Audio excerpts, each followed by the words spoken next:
సాహిత్యంలో కథల పుస్తకాలది ప్రత్యేక స్థానం. కొన్ని కథలు ఊహాజనితమైతే మరికొన్ని నిజ జీవిత అనుభవాలకు అద్దం పట్టేలా ఉంటాయి. ఈ రెండో కోవకు చెందినదే మొహమ్మద్ ఖాదిర్ బాబు రచించిన దర్గా మిట్ట కథలు.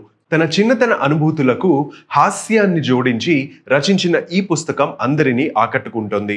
మొదట ఈ కథలు 1998లో ఓ వార్తాపత్రికలో వారానికి ఒక కథ చొప్పున సీరియల్ లాగా ప్రచురితమయ్యాయి. ఆ తర్వాత 1999లో కావలి ప్రచురణల ద్వారా ఈ 25 కథలు సంకలనానికి పుస్తకం రూపం వచ్చింది.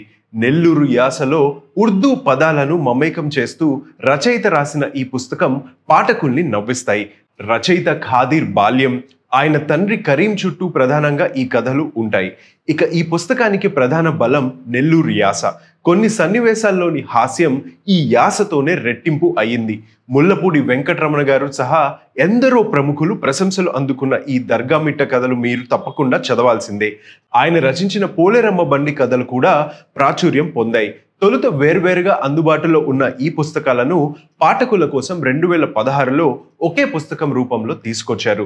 దర్గా మిట్ట కథలు, పోలేరమ్మ బండ కథలు పేరుతో ఈ పుస్తకం అమెజాన్లో అందుబాటులో ఉంది. ఇక ఆఫ్లైన్లో అయితే నవోదయ బుక్ హౌస్ కేంద్రాలను సంప్రదించండి.